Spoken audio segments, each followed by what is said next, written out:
सदियां गुजर जाती है एक आशियां बनाने में, तुम पल भर भी नहीं झिझकते बस्तियां जलाने में। जुर्म कितना भी संगीन क्यों ना हो, गुनहगार कितना भी शातिर क्यों ना हो, हर गुनहगार अपने दामन पर छोड़ ही जाता है गुनाह की चीज, क्योंकि गुनाह अपनी गवाही खुद देता है। नमस्कार, मैं हूं आपके साथ शकील साजिद और आप देख रहे हैं गुनाह के छींटे।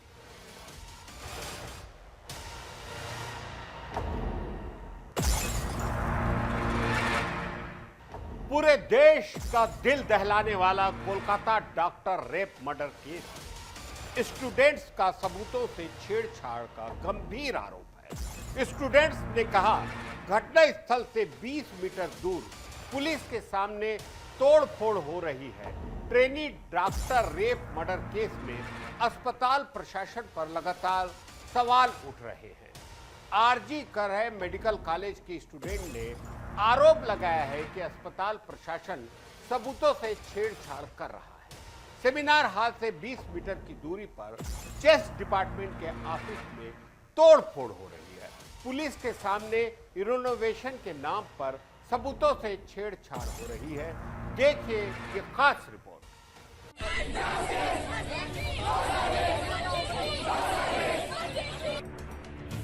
दरअसल 9 अगस्त को इसी सेमिनार हॉल में ट्रेनी डॉक्टर की अर्धनग्न बॉडी मिली थी। डॉक्टर के प्राइवेट पार्ट, आंखों और मुंह से खून बह रहा था। पोस्टमार्टम रिपोर्ट में रेप के बाद मर्डर की बात कही गई। कलकत्ता हाईकोर्ट ने केस की जांच सीबीआई को सौंपी। बुधवार सुबह आरोपी संजय को सीबीआई कस्टडी में सौंपा गया। डॉक्टर्स की सुरक्षा के लिए कानून की मांग को लेकर देश भर के डॉक्टर्स हड़ताल कर रहे हैं। वहीं सीबीआई ने मामले की जांच शुरू कर दी है। बुधवार सुबह कोलकाता पुलिस ने सीबीआई की टीम को केस डायरी सौंपी। इसके बाद सीबीआई टीम आरोपी संजय को पूछताछ के लिए ऑफिस लेकर आई। केंद्रीय गृह राज्य मंत्री नित्यानंद रॉय ने बोले कि हाईकोर्ट के सीबीआई जांच के आदेश का स्वागत करता हूं। ममता बनर्जी देश की जनता ध्यान इस मुद्दे से भटकाना चाहती है।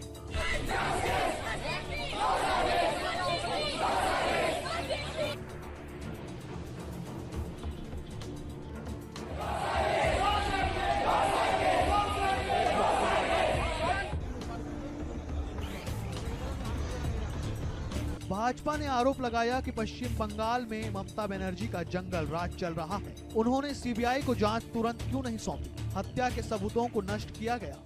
वहीं ट्रेनी डॉक्टर रेप मर्डर मामले में 2 दिन से जारी federation of resident doctors association की हड़ताल मंगलवार शाम को खत्म हुई। कुछ डॉक्टर्स ने स्वास्थ्य मंत्री जेपी नड्डा के दिल्ली स्थित आवास पर उनसे मुलाकात की। डॉक्टर्स ने बताया कि उनकी मांगे मान ली गई हैं, इसलिए वे हड़ताल खत्म कर रहे हैं। हालांकि देश के कई अन्य अस्पतालों और दूसरे एसोसिएशन के डॉक्टर्स ने कहा कि वे हड़ताल जारी रखेंगे। इसमें दिल्ली एम्स, इंदिरा गांधी अस्पताल और federation of all India medical association शामिल है। इनका कहना है कि जब तक डॉक्टर्स पर हमला रोकने के लिए केंद्रीय कानून लागू नहीं किया जाएगा, तब तक हड़ताल जारी रहेगी। Federation of resident doctors association ने दावा किया है कि मंत्रालय ने भरोसा दिलाया है कि 15 दिन में इस पर काम शुरू हो जाएगा।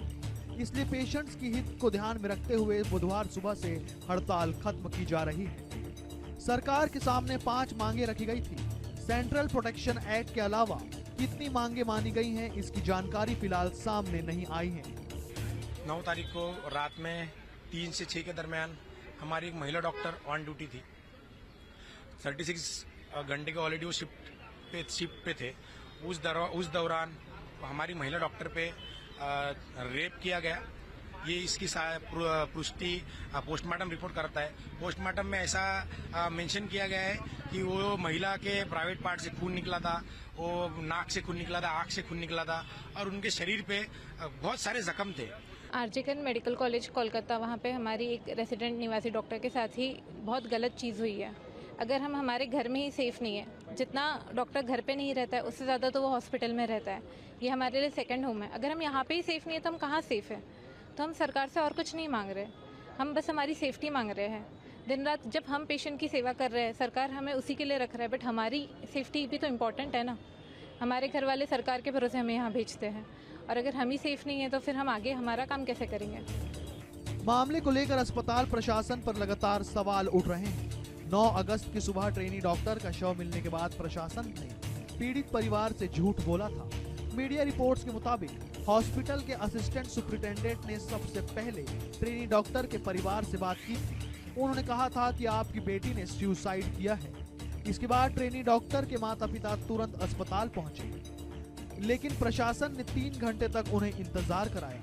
परिवार के बहुत जिद करने के बाद प्रशासन ने उन्हें ट्रेनी डॉक्टर की बॉडी देखने दी। पुलिस ने ट्रेनी डॉक्टर के परिवार को 12 अगस्त को पोस्टमार्टम रिपोर्ट सौंपी, जिसमें बताया गया कि रेप और मारपीट के बाद आरोपी ने डॉक्टर की गला और मुंह दबाकर हत्या कर दी।